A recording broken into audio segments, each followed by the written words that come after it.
आजकल रिसर्च होती रहती है दुनिया में कि कैसे बुढ़ापा को रोका जा सकता है, कैसे सदा जवान रहा जा सकता है। तो इस प्रकार की स्टडीज बहुत ज़्यादा, खासकर अमेरिका में भी, अदर कंट्रीज ऑल्सो ये रिसर्च चला रहता है। तो उसमें ही, लेकिन अगर हमारी पुरातन योग पद्धति को देखा जाए बड़े ध्यान से, तो ये देखा गया है कि हमारे हजारों साल पहले ये प्रूव हो चुका है कि आसन से, प्राणायाम से, ध्यान से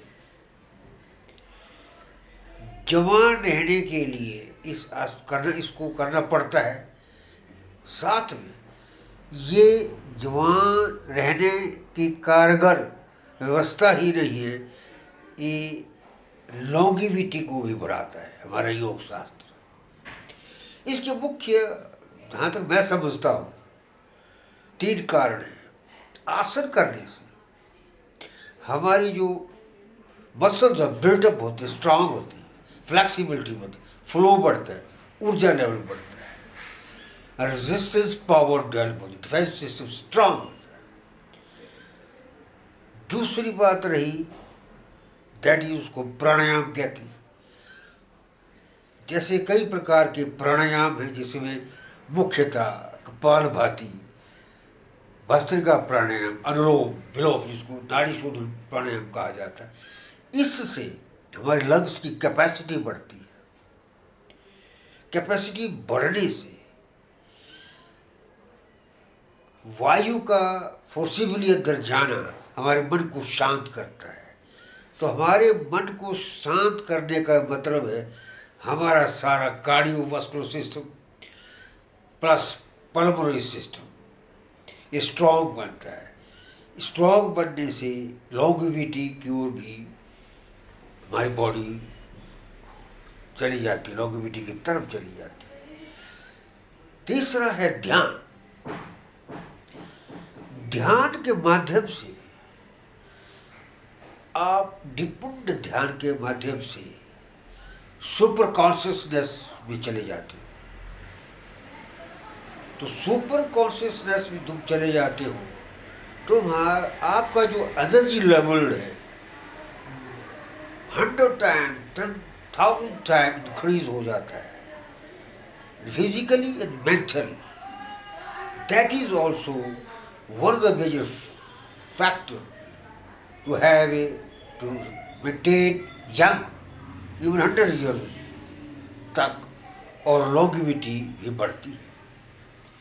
अगर आधुनिक काल में इसको, जैसे रिसर्च कहता है, अमेरिका कहता है कि एक्सरसाइज करने से, भोजन में जो हमारा फूड्स खाने का जो भोजन है उसमें परिवर्तित करने से, जिसमें बहुत नॉन वेज का ना उपयोग करते हो, सेगल वस्त की जो पीते हैं वो ना करें, जिससे हमारा जो जवान रह सकते हैं। तीसरा था इंटरमिटेंट फास्टिंग। ये आजकल बहुत ज़्यादा प्रचलित हो रही है, जिसमें अगर आप शाम तो डिनर करते हैं 6 बजे, अगले दिन 10-11 बजे आप लंच कर सकते हैं या ब्रेकफास्ट कर सकते हैं। तो this is called intermittent fasting. ये भी एक फैक्टर है लॉन्गिविटी का, जवान रहने के लिए ये चीज़ें शामिल की गई है आजकल। लेकिन मैं तो ये सत्य यही कहूँगा, ये हजारों साल पहले से ही इस विद्या का, इस पद्धति का हमारे ऋषि मुनियों ने तपस्या करके ये प्रैक्टिकल रूप में देखा है कि कई सौ साल तक इंसान जी सकता है और जवान रह सकता है। साथ में और भी फैक्टर हैं जिससे इसको सम्मिलित किया जा सकता है, और सेल्फ कंटेनमेंट है, सेल्फ सेटिस्फैक्शन है, और एक प्रकार के जिसमें आप एक और ही स्टडी भी है खुश रहना, जो इंसान fear, phobia, anxiety, tension, depression में रहता है, वो जिस उम्र का है उससे भी कई ज़्यादा उम्र का वो दिखता है। तो खुश रहिए। 24 घंटे में अगर आप मैक्सिमम टाइम खुश रहेंगे तो आप में एक प्रकार का जो उस खुशी की वजह से आप जवान रह सकते हैं।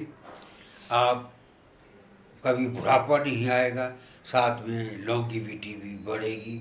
तो मेरा तो ये मानना है, योग करें, प्राणायाम करें, ध्यान करें, सो हमेशा ही कहता हूँ, you lead a very blissful life, आनंदमय लाइफ आप जिएंगे।